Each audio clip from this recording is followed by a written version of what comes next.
In this lesson, we're going to discuss the game camera. You may have noticed that when you place your initial spline point in the Pro Editor, you get a few icons that didn't appear in the Light Editor. Two of those icons have to do with the game camera, so let's start there. The first thing we'll look at is the blue camera-shaped object that in fact represents your default game camera. We can select this like any other object and open its properties menu by hitting up on the D-pad. FOV, or field of view, is the first option, and it determines how wide the view of the camera is. To some extent, this setting simulates the lens on a camera. A low number is like a telephoto lens, where objects appear bigger, but you can see less of the world around them. As you move up, the lens gets wider, objects appear smaller, but you can see much more of the surrounding environment. Next we have Move Camera. You can of course move the camera around in the editor just like any other object, but using this option is nice because it gives you a real-time idea of what your camera view will look like. Hit A to enter move mode, then use the analog sticks to adjust your camera's position and the left and right triggers to rotate. Once you like the camera position, hit A again to place it and be returned to the camera's properties menu. This brings us to another sub-menu, Advanced Camera Settings. In here, we have a number of options to further manipulate how the camera works. Let's run down the list. Assisted. This setting takes in more parameters than simply the camera target's location when it is in motion. It will look at the target object's velocity and the path ahead to try and give the player the optimal view as they play. Follow determines what the camera follows. By default, the camera is set to follow the game character. You can also choose to have the camera follow a different object if you like. Move the follow slider over to object, then use the select follow object option that pops up to select any item in the game world. Now that object is what your game camera will follow.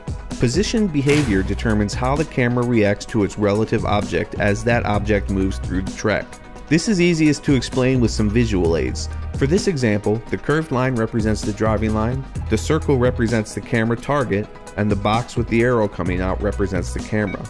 The default behavior is driving line. With this setting, the camera takes into account the relative object's horizontal rotation. Glue to target reacts similar to driving line, but also takes into account the target object's vertical rotation as well.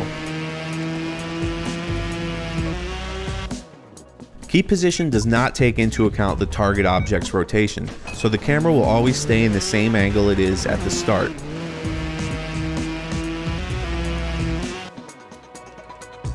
Set to static, our last behavior option, the camera will rotate to follow the target but will not move from its starting position. Position interpolation determines how quickly the camera adjusts to a moving target. A low number and the camera is slow to adjust and will fall a bit behind a fast-moving target. A high number is quick to adjust and will keep its relative position to its target. Target behavior uses one of the other new icons we have in the Pro Editor, this target that appears in front of the rider. This is the point that the camera is fixed on, and adjusting its behavior determines how it will react when the bike is moving. The behavior states for the target are the same as the position behaviors. And of course, you can pick up the target and move it around to adjust where your camera looks. Target interpolation, just like position interpolation, determines how quickly the target's position will adjust to the movement of the object it is tied to. Our next item is called Post Effect. This consists of a number of presets that change things like color saturation, contrast, and tint, altering the overall look you get from the camera. Color tint allows you to put a filter over the camera lens in the color of your choosing. Exposure allows you to adjust the camera's exposure, just like a real camera. Low numbers will result in a darker image. The higher number, the brighter it gets. Our last advanced camera option is Depth of Field. This is another property that simulates real-world camera lenses. The depth of field of a camera lens refers to how much of the image will be in focus. Selecting this will take you to another menu with a few options. The first checkbox simply decides if the camera will have depth of field or not. Unchecked, everything your camera sees will be in focus. Next we pick the focus target. This determines where the camera sets its focal distance. With rider selected, the rider will always be in focus. Set it to object and you can pick any object in the world to be your focal point. Finally, you can select custom value. With custom value, you can set a distance to be your focal point. So for example, if you set it to 10 meters, all items that are 10 meters away from the camera will be in focus. The other two sliders are near and far blur. Near blur determines where the blur starts between the focal point and the camera. Far determines where the blur starts past the focal point. Once we are done with advanced camera settings, we can back out to the game camera's properties menu.